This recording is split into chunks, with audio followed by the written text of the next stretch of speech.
Hi, welcome to Dead Air Live. I'm Jean Flanagan, and tonight I'm very excited about the fact that we're going to discuss homeopathic medicine. And I have two special guests tonight that run a homeopathic school here in the Boston area.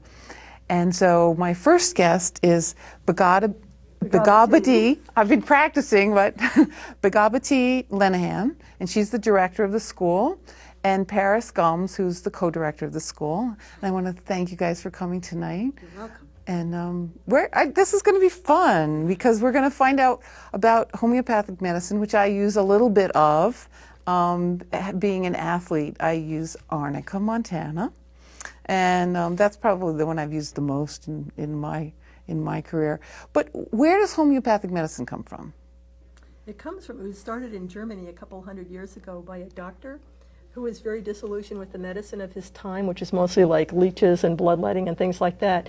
And he was a father. He had 11 kids, and he felt so bad that he couldn't treat his own children. He could see how much they were suffering from this conventional medical treatment, and he kind of stopped doing medicine and went on a quest. And part of his quest was that he was an amazing linguist. He knew at least 7 languages, probably more.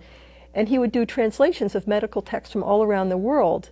And so he was translating from, he went back to the ancient Greek tradition, to the Hippocrates tradition, the medieval Arabic tradition that had kept this Greek medicine alive, the Western herbal tradition. We believe that he was aware of Ayurvedic medicine from India and Chinese medicine, traditional Chinese medicine.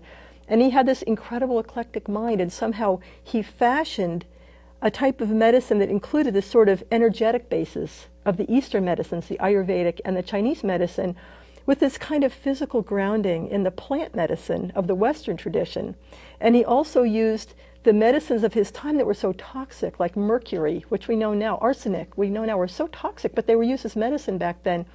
He was also a master pharmacist, and he figured out a way to make them more and more and more dilute so they wouldn't be toxic, and at the same time more and more and more powerful on an energetic level. So you have these kind of different streams of world medicine coming together at one point in Germany in the early 1800s with this incredible genius, Samuel Hahnemann, who developed homeopathy. And from there it spread around the world, and really especially has taken root in Western Europe, France, Germany, England. It's very much a part of their conventional healthcare system. Russia, India is probably the premier country in the world for homeopathic medicine, with over 100 homeopathic medical schools and homeopathic hospitals. Also South America, and even Canada and Mexico. So we're really kind of surrounded by countries that have homeopathy as part of their natural, normal, regular healthcare system. And in this country, unfortunately, it's considered kind of very fringy. Very fringy. Yeah, it's like the metric system. Right. The whole world uses the metric system, and we're the holdouts. Inches and feet. Yeah. Right, yeah. right. Well, if you must insist. So most places actually have it as a mix with Western medicine. Mm-hmm. In a lot of these countries, Western doctors will refer to a homeopath, and in many of them they actually practice homeopathy themselves. So it's a very well-respected form of medicine in a lot of parts of the world. Wow. Unlike here, for example. Here. Right, right. Well, if you think about medicine, if you think about health in a really big and broad way, and I think in homeopathy, we're really interested in health and in balance much more than we are in disease. I think it's a more asset-focused approach. If you look at Western medicine, you've probably taken a CPR course, and the whole thing Since I was 11. Really? Great. So you know the ABC, airway, breathing, circulation. And there's a way, I think, that that Western medicine is kind of an elaboration of CPR. It's a lot about airway, breathing, circulation, and a kind of, if the body is working, then there is life, but right. there's not quite, and the assumption is that if there's life, there is health. Right, right, exactly. And there's a long space in between those two. Right, and if you don't believe that, then go to a hospital sometime. A very interesting conversation we have with our students often on the first weekend is to ask our students, many of whom are doctors, nurses, chiropractors, acupuncturists, what the definition of health is in their profession, and they haven't really thought about it for the most part. Right, if you might think it's the absence of disease or the absence of symptoms, and that doesn't speak to robustness. I think that's a place to aim for, and I think it's interesting that you probably remember from CPR class. The word that I learned was perfusion. You know, it's all about, that means that the blood goes to those vital organs. And so health is about perfusion. And for us, we would say confusion is a really important thing to think about too. You know, like we're really interested in, is the mind, you know, like is that person in balance? Is their mind functioning? You know, and I think I just love a much richer understanding of human health and ways that we can support it, that we can pay attention to symptoms when they're whispers instead of having to wait for something to be far enough out of whack that labs are significantly thrown off or that somebody's really impaired. Yeah. So here's a joke. My health insurance company defines preventive medicine, for example, as covering mammograms. And we would say, mammograms aren't preventive medicine. Like, they don't do anything unless the lump is already there. Right. You know. Right. So real preventive medicine, we have a way in homeopathy of, like Paris said, of listening to the symptoms of the person's subjective report of their symptoms before things necessarily show up in a lab test, but at a time when it's much easier to kind of steer the ocean liner of the person's health with a little tugboat of homeopathy. We can make a huge turning of the ship at a much earlier point before there's anything that would show up in a lab test. Well, unfortunately, it makes it a little hard to prove that what we're doing is working if we don't always have before and after labs. But we have people's subjective report that they feel so much better with homeopathic medicine. Right.